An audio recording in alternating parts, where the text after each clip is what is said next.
चलिए अब बताइए जरा वॉइस क्लियर आ रही है, वॉइस आ रही है? हाँ जी, तो मैं कह रहा था कि भाई हम लोग कौन सा टॉपिक पढ़ रहे हैं? हम लोग जो टॉपिक पढ़ रहे हैं इस टॉपिक का नाम है governor, governor general and viceroy. ठीक है, governor, governor general and viceroy. ठीक है, तो ये टॉपिक है अपना जो हम लोग पढ़ रहे हैं, गवर्नर, गवर्नर जनरल और वाइसराय का। अब ये जो टॉपिक है, ठीक है, इस टॉपिक के अंतर्गत मैक्सिमम चीजें यानी कह लीजिए कि 90% चीजें ऐसी हैं जिसके बारे में बस इतना जानना है कि हाँ ये घटना इस गवर्नर जनरल या वाइसराय के समय में हुई और यही पेपर में क्वेश्चन पूछते हैं, इससे ज्यादा की जरूरत नहीं है। ठीक है ना? तो जैसे आप फॉर एग्जांपल आंग्ल नेपाल युद्ध, तो आपसे क्या क्वेश्चन पूछता है? आंग्ल नेपाल युद्ध कब हुआ? 1814-16। किसके समय में हुआ? हेस्टिंग्स के समय। मतलब आंग्ल नेपाल युद्ध जब हुआ तो उस समय भारत का गवर्नर जनरल कौन था? तो आंग्ल नेपाल युद्ध के समय, आंग्ल नेपाल युद्ध मतलब अंग्रेजों और नेपाल के बीच में युद्ध। ठीक है ना? आइए तो सिंपल है कि आंग्ल नेपाल युद्ध, ठीक है, तो भैया जो हेस्टिंग्स है ये इस समय गवर्नर जनरल था और इस समय इस युद्ध का अंत सुगोली की संधि से हुआ। तो सिंपल है कि आंग्ल नेपाल युद्ध 1814-16 में हुआ था और इसका अंत सुगोली की संधि से हुआ। ठीक है, किसके समय में? गवर्नर जनरल हेस्टिंग्स के समय। अच्छा, पिंडारियों का दमन व पेशवा पद की समाप्ति की घोषणा भी इसी के समय में हुई। ठीक है, पिंडारी कौन थे? तो पिंडारी साहब, पिंडारियों को मराठों का समर्थन प्राप्त था। ठीक है, पिंडारियों को मराठों का समर्थन प्राप्त था। पिंडारी है ना, पिंडारी एक तरह से है ना, आप देखेंगे तो ऐसे लोग थे पिंडारी जो मराठों का समर्थन नहीं प्राप्त था, ये अंग्रेजी खजाने वगैरह को लूट कर, ठीक है, अपना भी है ना, अपने लोगों का भाई काम चलाते थे और कहीं ना कहीं अंग्रेजी सरकार को नुकसान पहुंचाते थे। ठीक है, चलिए तो बाकी पेशवा पद की समाप्ति भाई आप देखिए तो इसी दौरान तीसरा आंग्ल मराठा युद्ध भी तो हुआ था। इसी दौरान तीसरा आंग्ल मराठा युद्ध भी हुआ था। इसी दौरान तीसरा आंग्ल मराठा युद्ध भी हुआ था। इसी दौरान तीसरा आंग्ल मराठा युद्ध भी हुआ 1817 से 18 के दौरान। ठीक है, तो 1817-18 ठीक है भैया, तो 1817-18 में ठीक है तीसरा आंग्ल मराठा युद्ध हुआ और इस युद्ध की समाप्ति के साथ ही पेशवा पद समाप्त हो गया। ठीक है, ये आपको आंग्ल मराठा युद्ध पढ़ाया था तब बताना था।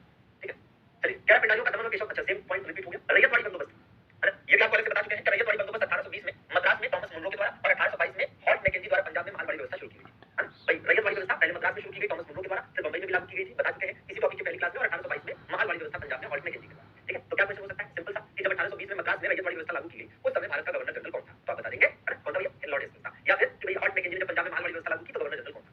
इसी प्रकार देखिए एक है लॉर्ड एम्बस्ट। ठीक है, ये जो लॉर्ड एम्बस्ट है प्रथम आंग्ल बर्मा युद्ध। ठीक है, तो अंग्रेजों और बर्मा के बीच में जो युद्ध हुआ, ठीक है, अंग्रेजों और बर्मा के बीच में जो युद्ध हुआ 1824 से 1826 तथा यांडबू की संधि। ठीक है, तो पहला आंग्ल बर्मा युद्ध जो हुआ और उसका अंत जो हुआ यांडबू की संधि से, ये किसके समय में हुआ? ये लॉर्ड एम्बस्ट के समय में हुआ। लॉर्ड एम्बस्ट के समय में हुआ। 1824 में बैरकपुर का सैन्य विद्रोह भी इसी के समय में हुआ।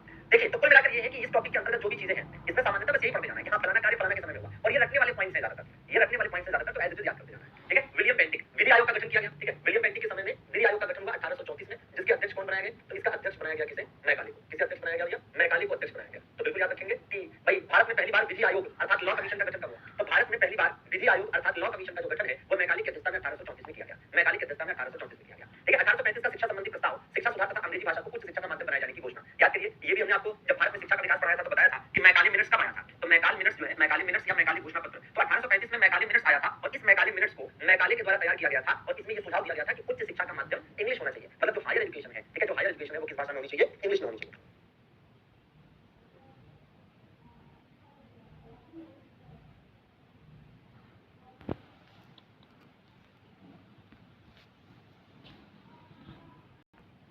ठीक है भैया, तो ये चीज क्लियर है। आइए आगे बढ़े, मैटवर्क की बात करते हैं। ठीक है, भारतीय प्रेस का मुक्तिदाता। ठीक है, मैटवर्क को क्या कहा जाता है? भारतीय प्रेस का मुक्तिदाता। ठीक है, तो ये तो मैं पहले से आपको बताया और जो हमने भारतीय है ना समाचार पत्रों के विकास के बारे में बताया था तब भी ये बताया था कि भारतीय प्रेस का मुक्तिदाता मैटवर्क को कहा जाता है क्योंकि 1835 में इसने समाचार पत्रों पर लगे सारे प्रतिबंधों को हटा दिया था। एक है लॉर्ड ऑकलैंड, पहला आंग्ल अफगान युद्ध। ठीक है, तो अंग्रेजों और अफगानों के बीच में जो पहला युद्ध हुआ था 1839 से 42 में। ठीक है, 1839 से 42 में। ठीक है ना, इस ये जो है ऑकलैंड के समय में हुआ और ये वही ऑकलैंड है जिसने शेरशाह सूरी, ये वही ऑकलैंड है जिसने शेरशाह सूरी मार्ग का नाम बदलकर, ये वही ऑकलैंड है जिसने शेरशाह सूरी मार्ग का नाम बदलकर जीटी रोड रखा। ठीक है ना, तो याद रखिए ये जो जीटी रोड नाम है, ठीक है, ये जो जीटी रोड नाम है, ठीक है, जीटी रोड नाम है, ये ग्रैंड ट्रंक रोड नाम जो है ये ऑकलैंड के द्वारा रखा गया था। किसके द्वारा रखा गया था? ऑकलैंड के द्वारा रखा गया था। ठीक है, ये आप जानते हैं। अब देखिए एलिनबरो है, तो एलिनबरो जो है ना इससे संबंधित जो क्वेश्चन पूछा जाता है उसमें ये पूछा जाता है क्या? थॉमसन योजना। ठीक है ना, थॉमसन योजना, तो आपसे ये क्वेश्चन सीधा सीधा कि थॉमसन योजना कब आई थी? 1843-44 में। ठीक है, 1844 में थॉमसन योजना आई थी जो किससे संबंधित थी? ग्रामीण शिक्षा के विकास से संबंधित थी। किससे संबंधित थी? ग्रामीण शिक्षा के विकास से संबंधित थी और किसके समय में आई थी भैया? तो एलिनबरो के समय में आई थी। किसके समय में आई थी? एलिनबरो के समय में आई थी। तो सिंपल सी चीज है कि गवर्नर जनरल एलिनबरो के समय में थॉमसन योजना आई थी जो ग्रामीण शिक्षा के विकास से संबंधित थी। ठीक है, ऐसे ही है हार्दिक प्रथम। ठीक है, आंग्ल सिख युद्ध, तो आंग्ल सिख युद्ध हम आपको पहले बता चुके हैं कि पहला आंग्ल सिख युद्ध हुआ फिर दूसरा आंग्ल सिख युद्ध हुआ। ठीक है ना, एक पहला आंग्ल सिख युद्ध हुआ एक दूसरा आंग्ल सिख युद्ध हुआ। तो आंग्ल सिख युद्ध जो है ना पहले वाले के समय हार्दिक प्रथम था और दूसरे वाले के समय हार्दिक द्वितीय था। ठीक है ना, चलिए इसी प्रकार से ठीक है देखिए, और इस टॉपिक के अंतर्गत आप देखेंगे, इस टॉपिक के अंतर्गत आप देखेंगे तो भैया 1 बाय 1 जो है ना यही पढ़ने को मिलता है कि जैसे आप देखिए जैसे ये आंग्ल सिख युद्ध है तो ऐसा नहीं है कि आंग्ल सिख युद्ध के बारे में हमने पढ़ाया नहीं है, आंग्ल सिख युद्ध के बारे में प्रॉपर पढ़ा रखा है, तो दोबारा यहाँ पढ़ाने का मतलब तो है नहीं। तो आंग्ल सिख युद्ध पहला जब हुआ तब गवर्नर जनरल कौन था? हार्दिक प्रथम था। अब आंग्ल सिख युद्ध दूसरा जब हुआ तब गवर्नर जनरल कौन था? तो डलहौजी था। ठीक है, ये सिंपल सी चीज है। अब इसी प्रकार से याद करिए, ये देखिए द्वितीय आंग्ल बर्मा युद्ध 1851 से 52। ठीक है, तो जब पहला आंग्ल बर्मा युद्ध हुआ था, जब पहला आंग्ल बर्मा युद्ध अभी आपको बताया था कि भाई जब पहला आंग्ल बर्मा युद्ध हुआ था, यहाँ देखिए प्रथम आंग्ल बर्मा युद्ध हुआ तो एमहर्स्ट गवर्नर जनरल था। पहला आंग्ल बर्मा युद्ध हुआ जब तो एमहर्स्ट गवर्नर जनरल था। ठीक है ना, और जब दूसरा आंग्ल बर्मा युद्ध हुआ, जब दूसरा आंग्ल बर्मा युद्ध हुआ, यानी जब दूसरा आंग्ल बर्मा युद्ध हुआ तब डलहौजी गवर्नर जनरल था। ठीक है, ऐसे ही आगे एक तीसरा आंग्ल बर्मा युद्ध भी देखने को मिलेगा और तीसरा जो आंग्ल बर्मा युद्ध देखने को मिलेगा उस समय कौन होगा? उस समय आप देखेंगे कि भैया डफरिन होगा। यहाँ देखिए ये तीसरा आंग्ल बर्मा युद्ध है, इस समय कौन था भैया? डफरिन था। तीसरा आंग्ल बर्मा युद्ध 1885 में। ठीक है, तो इस प्रकार से अगर आप ध्यान दें तो भैया 3 आंग्ल बर्मा युद्ध हुए हैं। आंग्ल बर्मा युद्ध का मतलब क्या हो जाता है भाई? आंग्ल बर्मा युद्ध का मतलब हो जाता है सीधी सी चीज है कि आंग्ल बर्मा युद्ध कभी भी पूछा जाए तो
विलय हो गया, कहा ब्रिटिश भारत में विलय हो गया, ठीक है, ब्रिटिश भारत में क्या हो गया, विलय हो गया, ठीक है।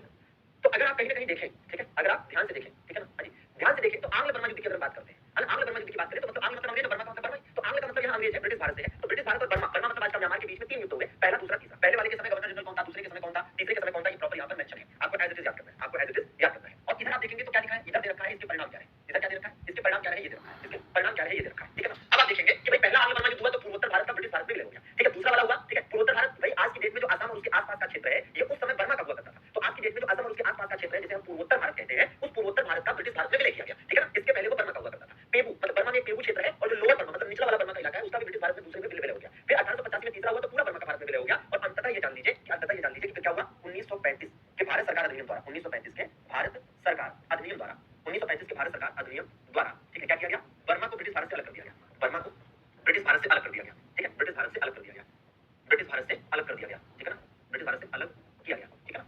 तो ये सिंपल है कि भाई 1935 के भारत सरकार अधिनियम द्वारा बर्मा को ब्रिटिश भारत से अलग कर दिया गया, ठीक है। अच्छा, अगली बात क्या है, फिर अगली बात ये कि 1947 में भारत आजाद हुआ और 1948 में बर्मा, 1948 में बर्मा या म्यांमार, ठीक है ना, बर्मा या म्यांमार ब्रिटिश हुकूमत से आजाद हुआ, ब्रिटिश शासन से आजाद हुआ, ब्रिटिश शासन से क्या हुआ, आजाद हुआ, ठीक है, ब्रिटिश शासन से आजाद हुआ, ठीक है, ब्रिटिश शासन से आजाद हुआ। तो ये है ना, बात हो गई आपकी इसकी, ठीक है, चलिए, तो इस चीज को जरा दिमाग में रखिएगा, है ना, एकदम बिल्कुल, ठीक है। चलिए, अब इसके बाद क्या करना है, इस चीज को दिमाग में रखना है। तो हम किसको पढ़ रहे थे, हम पढ़ रहे थे भैया डलहौजी को, ठीक है, डलहौजी को पढ़ रहे थे। तो आइए जरा डलहौजी के बारे में और चीजें देख लीजिए।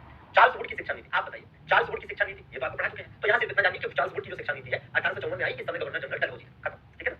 अच्छा, अवध का विलय, आउटरम के आधार पर, आउटरम की रिपोर्ट के आधार पर कुप्रशासन का आरोप लगा। हम सब जानते हैं कि जो डलहौजी है, इसने क्या किया था, डलहौजी ने राज्य हड़प की नीति अपनाई थी, डलहौजी ने क्या किया था, राज्य हड़प की नीति अपनाई थी, और उसी राज्य हड़प की नीति के अंतर्गत आउटरम की रिपोर्ट के आधार पर कुप्रशासन का आरोप लगाकर अवध का ब्रिटिश साम्राज्य में विलय कर लिया, है ना। डलहौजी ने, आप देखेंगे कि पहले डलहौजी ने अवध के बारे में कहा कि अवध एक चेरी जैसा है, अवध क्या है, एक चेरी जैसा है जो एक दिन हमारे ही मुंह में आकर गिरेगा, ठीक है ना, हाँ जी, तो अवध एक चेरी जैसा है जो एक दिन हमारे ही मुंह में आकर गिरेगा, ठीक है। तो अवध एक दिन वाकई में अंग्रेजों के मुंह में आकर गिरा, और जेम्स आउटरम की रिपोर्ट के आधार पर कुप्रशासन का आरोप लगाकर, ठीक है, अवध को ब्रिटिश राज्य में 1856 में मिला दिया गया, ठीक है ना। 1853 में बंबई और ठाणे के बीच पहली जो ट्रेन चली थी, वो भी जो है डलहौजी के समय में चली, तो डलहौजी के समय में ही पहली ट्रेन चली। और 1854 में ही डाकघर अधिनियम आया, ठीक है, और पहला डाक टिकट जारी हुआ। तो पहला डाक टिकट किसके समय में जारी हुआ, तो याद रखेंगे पहला डाक टिकट डलहौजी के समय में जारी हुआ, पहला डाक टिकट जारी हुआ, ठीक है, पहला डाक टिकट जारी हुआ, ठीक है, तो डलहौजी के समय में ही पहला डाक टिकट जारी किया गया, ठीक है ना।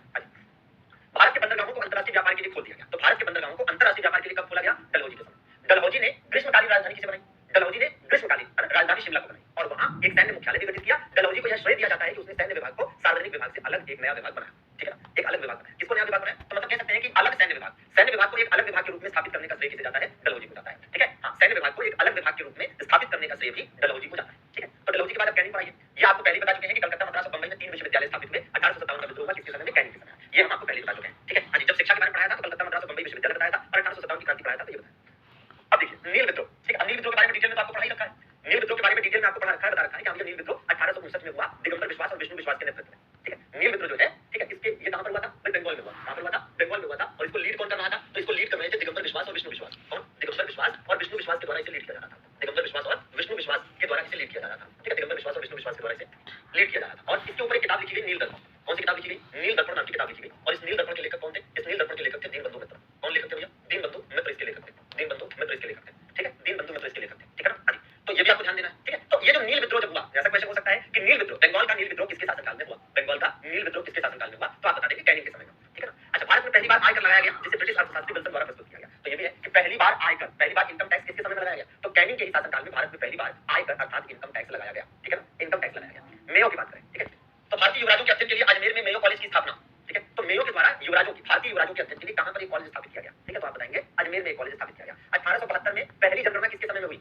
मेयो के समय, पहली जनगणना किसके समय में हुई, मेयो के समय, ठीक बात है। अच्छा, और इसकी हत्या कहां पर की गई थी, पोर्ट ब्लेयर में इसकी हत्या कर दी गई। कहां पर इसकी हत्या कर दी गई, पोर्ट ब्लेयर में इसकी हत्या कर दी गई, ठीक है, पोर्ट ब्लेयर में इसकी हत्या कर दी गई, ठीक है, तो ये भी याद करना है।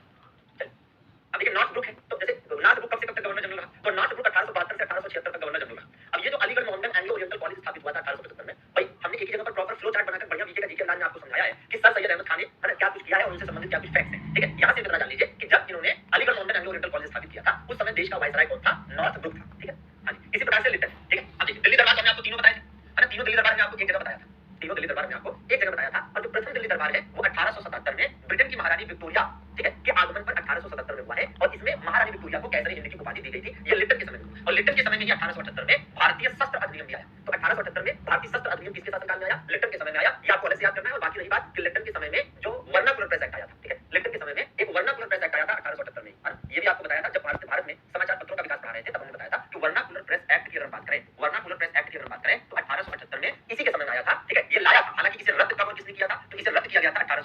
किसके द्वारा? रिपन के द्वारा रद्द किया गया था। किसके द्वारा रद्द किया गया था? रिपन के द्वारा रद्द किया गया था। ये आपको क्लियर बता चुके हैं।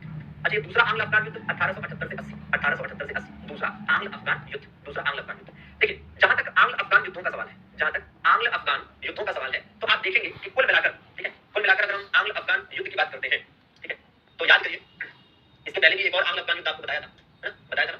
एक और आंग्ल अफगान युद्ध आपको बताया था, कब का? तो एक आंग्ल अफगान युद्ध आपको बताया था 1839 से 42, ठीक है, तो वो भी खैर याद रखना होता है। तो यहाँ जो आंग्ल अफगान युद्ध आप देख रहे हैं दूसरा है, ये दूसरा आंग्ल अफगान युद्ध पहला कब हुआ था? ठीक है, पहला आंग्ल अफगान युद्ध की बात करें, मतलब अंग्रेजों और अफगानों के बीच में हुआ युद्ध। तो पहला जो आंग्ल अफगान युद्ध हुआ, पहला जो आंग्ल अफगान युद्ध हुआ, पहला जो आंग्ल अफगान युद्ध हुआ था, ये हुआ था 1839 से 42, 1839 से 42, ठीक है। तो पहला वाला जो आंग्ल अफगान युद्ध था, इस समय कौन था गवर्नर जनरल? ठीक है ना? तो पहला वाला जो हुआ था उस समय भाई गवर्नर जनरल था ऑकलैंड। कौन गवर्नर जनरल था? ऑकलैंड गवर्नर जनरल था। और ये दूसरा हुआ है, तो दूसरे वाले के समय कौन है? लिप्टन गवर्नर जनरल है। कौन है governor general? Lipton governor general है, ठीक है। कौन गवर्नर जनरल है? लिप्टन गवर्नर जनरल है, ठीक बात है, तो इसको भी याद रखें, ठीक है। चलिए, इसने सिविल सेवा परीक्षाओं में प्रवेश की अधिकतम आयु की सीमा को 21 वर्ष से घटाकर 19 वर्ष कर दिया था, ठीक है। मतलब सिविल सर्विसेज में प्रवेश, मतलब उसमें अगर प्रवेश लेना है तो उसकी उम्र सीमा 21 से घटाकर मिनिमम 19 कर दी थी, ठीक है ना? हाँ, सॉरी, मैक्सिमम, ठीक है, मैक्सिमम मतलब सिविल सेवा में जाना है तो 19 साल की उम्र मैक्सिमम है। आज की डेट में तो लग रहा है 30-32 साल है, लेकिन यहाँ तो मात्र 19 साल थी, ठीक है। तो ये बहुत गलत था। खैर, रिपन के समय में क्या कुछ हुआ? देखिए, रिपन के समय में वर्नाकुलर प्रेस एक्ट को रद्द किया गया, ये पहले बता चुके हैं, ठीक है। वर्नाकुलर प्रेस एक्ट रद्द किया गया था, है ना। इल्बर्ट बिल विवाद, इल्बर्ट बिल क्या था? एक्चुअली इसमें भारतीय जजों को, ठीक है, इसमें क्या किया जा रहा था? भारतीय जजों को, ठीक है, भारतीय जजों को यूरोपीय जजों के समकक्ष अधिकार, यूरोपीय जजों के समान अधिकार, जजों के समान अधिकार, बात समझ रहे हैं? मतलब कहने का मतलब ये है कि ऐसा था कि एक तो भारतीय लोग बड़े मुश्किल से जज बन पाते थे, ठीक है ना। ध्यान दीजिए कि एक तो भारतीय लोग बड़े मुश्किल से जज बन पाते थे, और दूसरा जो है नियम ये था कि भारतीय जो जज होंगे वो यूरोपीय मुकदमे, किसी यूरोपीय व्यक्ति के मुकदमे की सुनवाई नहीं कर सकते। अब आप बताइए कितना गलत था कि कोई भारतीय अगर जज है तो वो किसी यूरोपीय व्यक्ति के मुकदमे की सुनवाई नहीं कर सकता, किसी यूरोपीय व्यक्ति के मुकदमे की सुनवाई नहीं कर सकता। तो इल्बर्ट बिल क्या था? इल्बर्ट बिल रिपन लाकर, है ना, भारतीय जजों को यूरोपीय जजों जैसा अधिकार देना चाहता था। तो रिपन को ब्रिटेन की सरकार ने वापस बुला लिया कि भारतीयों का इतना भला नहीं करना है मेरे दोस्त, वापस आ जाओ, ठीक है। तो वही चीज है, और इसी वजह से फ्लोरेंस नाइटिंगेल ने रिपन को भारत के उद्धारक की संज्ञा दी है कि रिपन जो है वो क्या था? भारत का उद्धारक था। रिपन क्या था? भारत का उद्धारक था, ठीक है। तो इस तरह से रिपन को याद करने की जरूरत है, ठीक है। इस तरह से रिपन को याद करने की जरूरत है, तो याद रखेंगे रिपन काफी इंपॉर्टेंट है, इसलिए इसके बारे में कुछ बातें हम लिख देते हैं। क्या ये? एक तो इसको भारत का उद्धारक कहा गया है, भारत का उद्धारक क्या कहा गया है? भारत का उद्धारक कहा गया है, ठीक है। और दूसरा, भारत का सबसे लोकप्रिय वायसराय, भारत का सबसे लोकप्रिय वायसराय, सबसे लोकप्रिय वायसराय, सबसे लोकप्रिय वायसराय, सबसे लोकप्रिय वायसराय, है ना। और क्या भैया? और आप देखेंगे कि पहली नियमित जनगणना, पहली नियमित, ठीक है, जनगणना, पहली नियमित जनगणना कराई गई 1881, पहली नियमित जनगणना। और क्या? पहला कंपनी अधिनियम, पहला कंपनी अधिनियम, पहला कंपनी अधिनियम, पहला कंपनी अधिनियम, ठीक है, 1881, पहला कंपनी अधिनियम। और क्या? वर्नाकुलर प्रेस एक्ट को रद्द कर दिया गया, वर्नाकुलर प्रेस एक्ट रद्द किया, ठीक है। वर्नाकुलर प्रेस एक्ट को किसी ने रद्द किया था 1882। और क्या हुआ? और ये हुआ इल्बर्ट बिल विवाद, इल्बर्ट बिल विवाद भी इसी के समय हुआ, इल्बर्ट बिल विवाद, ठीक है, कब हुआ था? 1884 में, ठीक है। और भारत का उद्धारक किसने कहा था? फ्लोरेंस नाइटिंगेल ने, फ्लोरेंस नाइटिंगेल ने कहा था, फ्लोरेंस नाइटिंगेल, ठीक है, फ्लोरेंस नाइटिंगेल ने कहा था, फ्लोरेंस नाइटिंगेल ने कहा था, ठीक है। और इसके समय में एक और चीज हुई थी, हाँ, हंटर आयोग, हंटर आयोग इसी के समय में आया था। क्या था हंटर आयोग? हंटर आयोग, हंटर आयोग क्या था? तो हंटर आयोग की अगर बात करते हैं, ठीक है, हंटर आयोग की बात करें तो 1882 में आया था, और किससे संबंधित था? प्राथमिक शिक्षा, किससे संबंधित था? ये प्राथमिक शिक्षा से संबंधित, प्राथमिक शिक्षा से संबंधित था, ठीक है, प्राथमिक शिक्षा से संबंधित था। तो ये बात होगी किसकी? ये बात होगी रिपन की, ठीक है। तो रिपन जो है इसको भारत का उद्धारक कहते हैं, सबसे लोकप्रिय वायसराय कहते हैं। पहली नियमित जनगणना इसके समय में हुई, पहला कंपनी अधिनियम आया, वर्नाकुलर प्रेस एक्ट रद्द किया, इल्बर्ट बिल विवाद हुआ, हंटर आयोग बना प्राथमिक शिक्षा के विकास के लिए, ठीक है। तो ये चीज है। अच्छा, ये भारत का सबसे लोकप्रिय वायसराय है, तो सबसे अलोकप्रिय, है ना, सर्वाधिक अलोकप्रिय कौन हुआ? सर्वाधिक अलोकप्रिय वायसराय कौन है? सर्वाधिक अलोकप्रिय वायसराय जो है ये है कर्जन, ठीक है। कर्जन सर्वाधिक अलोकप्रिय वायसराय है। कर्जन क्या है? सर्वाधिक अलोकप्रिय वायसराय, कर्जन जो है ये सर्वाधिक अलोकप्रिय वायसराय, ठीक है। डफरिन के समय में क्या हुआ? डफरिन के समय में एक तो ये हुआ, कभी अंग्रेजों आंग्ल बर्मा युद्ध, तीसरा आंग्ल बर्मा युद्ध हुआ, एक तो ये हुआ तीसरा आंग्ल बर्मा युद्ध, और दूसरा क्या हुआ? Indian national Congress, Indian national Congress की स्थापना, इंडियन नेशनल कांग्रेस की स्थापना, ठीक है, इंडियन नेशनल कांग्रेस की स्थापना, ठीक है। एल्गिन द्वितीय, ठीक है। तो एल्गिन द्वितीय के बारे में ऐसा कुछ नहीं है जो याद किया जाए, ठीक है, तो इसको स्किप करेंगे। कर्जन के समय में क्या हुआ? अब देखिए यहाँ पहले लिखा है भारत का सबसे अलोकप्रिय वायसराय, भारत का सबसे अलोकप्रिय वायसराय। इसकी जीवनी किसने लिखी है? रोनाल्डो से, ठीक है। तो रोनाल्डो से के द्वारा इसकी जीवनी लिखी गई। तो कर्जन की जीवनी किसने लिखी थी? रोनाल्डो से। कर्जन के कार्यों को आधार बताते हुए गोपाल कृष्ण गोखले ने इसको क्या कहा था? आधुनिक भारत का औरंगजेब। तो ये भी याद करना है कि भैया आधुनिक भारत का औरंगजेब किसे कहा जाता है? कर्जन को। आधुनिक भारत का औरंगजेब किसे कहा जाता है? बिल्कुल बेटा, ठीक है ना। आधुनिक भारत का औरंगजेब कहा जाता है कर्जन को। एक चीज इसमें ऐड कर लीजिएगा भाई, इसको क्या कहा जाता है? इसको कहा जाता है स्थानीय स्वशासन का जनक, स्थानीय स्वशासन का जनक। हाँ जी, स्थानीय स्वशासन का जनक भी कहा जाता है। एक्चुअली में स्थानीय स्वशासन का जनक इसलिए भी क्योंकि आप देखेंगे कि स्थानीय, ठीक है, स्थानीय स्वशासन संबंधी एक प्रस्ताव इसके समय में पास हुआ था।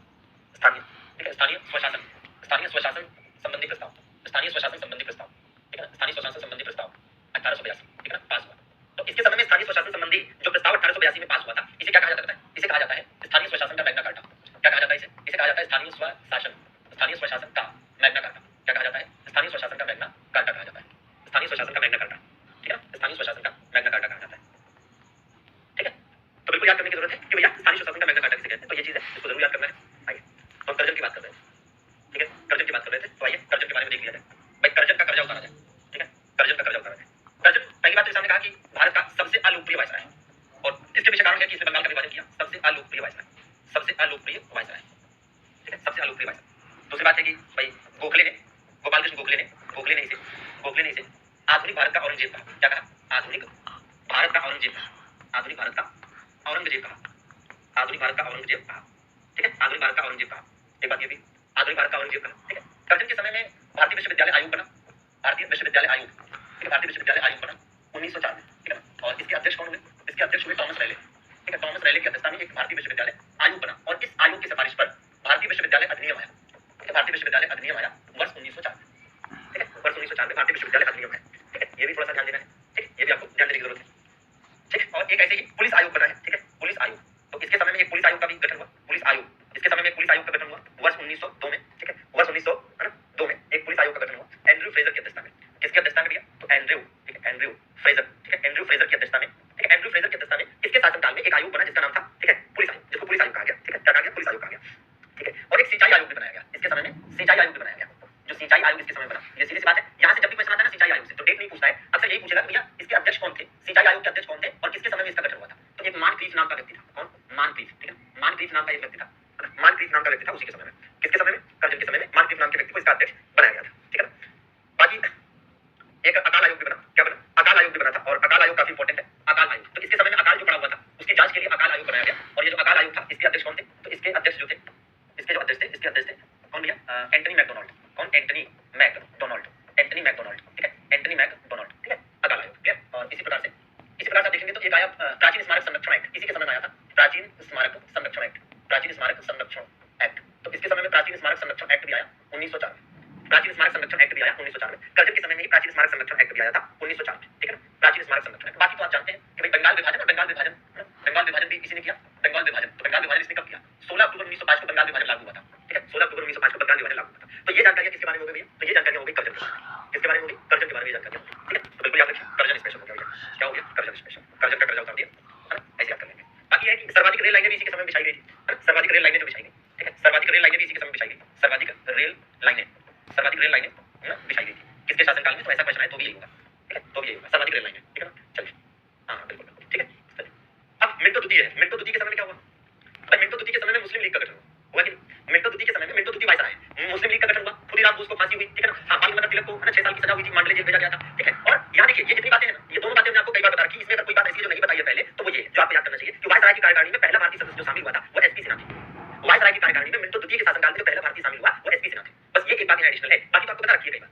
ऐसे देखिए हार्डिंग द्वितीय है, भाई इसके समय में जो चीजें हुई है इसमें भी बहुत सारी चीजें पहले बता चुके हैं। देखिए बंगाल विभाजन रद्द किया गया था, किसके शासनकाल में? हार्डिंग द्वितीय। बंगाल विभाजन रद्द कितनी बार बता चुके हैं कि 1911 में हुआ था। इसी प्रकार से भारत की राजधानी कलकत्ता से दिल्ली स्थानांतरित की गई थी, ये भी बता चुके हैं कि 1911 में जो दिल्ली दरबार हुआ था उसी में ऐसा हुआ था, ये भी बढ़िया फ्लोचार्ट से बता चुके हैं। तो यहाँ केवल है ना एक तरह से समझिए कि इस मामले में औपचारिकता हुई, यहाँ नई चीज क्या हुई? नई चीज ये मिली कि 1912 में एस्लिंगटन आयोग बना था जो कि सिविल सेवाओं से संबंधित था, ठीक है। तो सिविल सेवाओं के संबंध में एस्लिंगटन आयोग का गठन कब हुआ? 1912। कौन वायसराय था? हार्डिंग द्वितीय, ठीक है।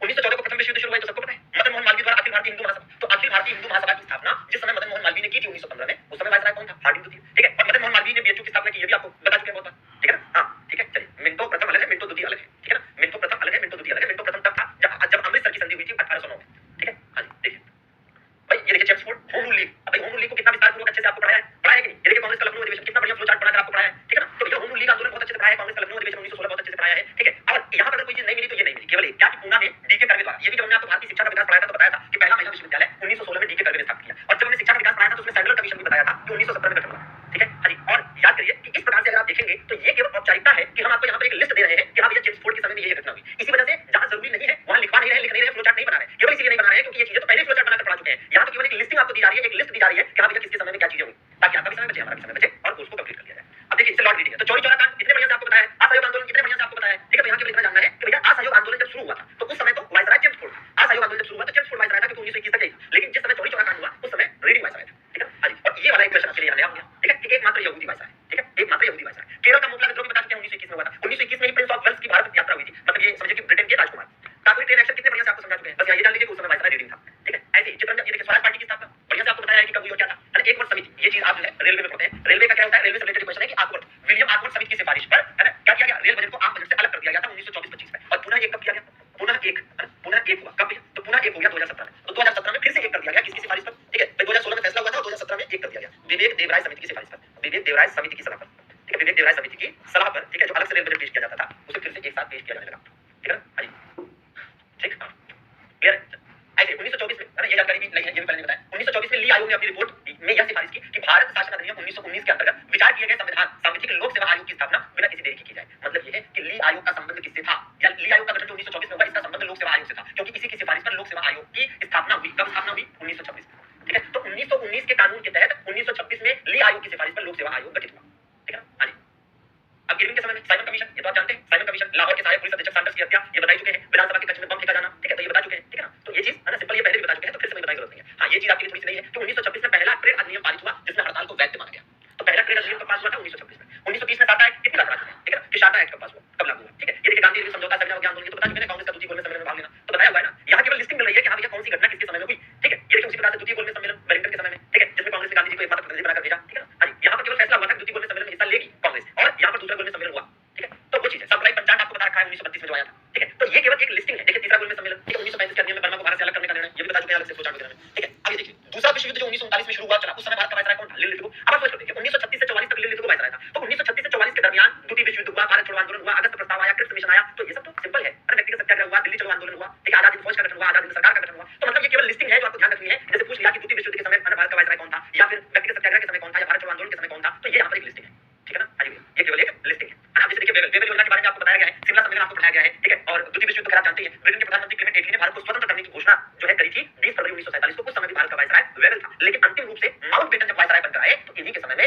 भारत आजाद हुआ, भारतीय स्वतंत्रता अधिनियम पास हुआ, भारत आजाद हुआ और भारतीय स्वतंत्रता अधिनियम पास हुआ, बस समझ आए। और जब तक माउंटबेटन रहे, जब तक माउंटबेटन रहे तब तक रहे, जून 1948 तक माउंटबेटन रहे। जब माउंटबेटन चले गए तो चक्रवर्ती राजगोपालाचारी को गवर्नर जनरल बनाया गया, और ये स्वतंत्र भारत के पहले और अंतिम भारतीय गवर्नर जनरल हुए, और इसी के साथ ये सेशन समाप्त हो गया और ये हिस्ट्री भी खत्म हो गई, ठीक है। हाँ जी, तो ये ऐसा टॉपिक है कि यहाँ से 100% है कि क्वेश्चन आएगा, जो आपको पूरा पढ़ाएगा 100% है कि यहाँ से क्वेश्चन आएगा, और यही कारण है कि इसको पढ़ना जरूरी है। लेकिन फिर बता दूं कि इसको लिस्टिंग के रूप में केवल पढ़ना जरूरी था, क्योंकि इसमें से 90% चीजें ऐसी होती है जो आपको हमने कहीं ना कहीं पढ़ा रखा है, प्रॉपर कंसेप्ट के साथ, फ्लोचार्ट के साथ, या ट्रिक के साथ, या जैसे भी पढ़ा रखा है। तो यहाँ केवल आपको लिस्टिंग देनी थी, लेकिन फिर भी इस टॉपिक के अंतर्गत जहां जरूरत लगी 10% टॉपिक में, वो हमने आपको फ्लोचार्ट बनाकर दिया, ठीक है। तो इसी के साथ ये सेशन समाप्त हो रहा है, हिस्ट्री खत्म हो रही है, और आज इतिहास हिस्ट्री की समाप्ति की घोषणा करते हुए खुशी हो रही है। और इसी के साथ एक और चीज है कि जो राजपूत काल वाला है, ठीक है, इतिहास में एक टॉपिक था जिसका हमने कहा था कि मैं आपको उसका नोट्स दूंगा प्रॉपर 5-7 पेज का। तो जो राजपूत काल वाला है उसको मैं प्रॉपर नोट्स आपको सेलेक्टेड मटेरियल एग्जाम में पूछे गए क्वेश्चंस के साथ प्रॉपर 5-7 पेज का एक नोट्स होगा, जो वर्कशीट वाले कॉलम में आपको मिल जाएगा इसी हफ्ते के एंड होते होते। तो इस हफ्ते के अंत तक, मैक्सिमम शनिवार तक, सैटरडे तक, आपको 6 से 7 पेज का राजपूत काल वाला एक प्रॉपर नोट्स पीडीएफ फॉर्मेट में मिल जाएगा, जिसका आप प्रिंट आउट भी निकाल सकेंगे और उसको पढ़िएगा। किसी प्रकार की दिक्कत होगी तो कहीं नहीं भाग रहे हैं हम आपको पॉलिटी तो पढ़ा ही रहे हैं, तो आपको प्रिंट आउट भेज देंगे, तो हम उसमें ही है ना आपके उसका जो डाउट सेशन होता है उसी में कर देंगे,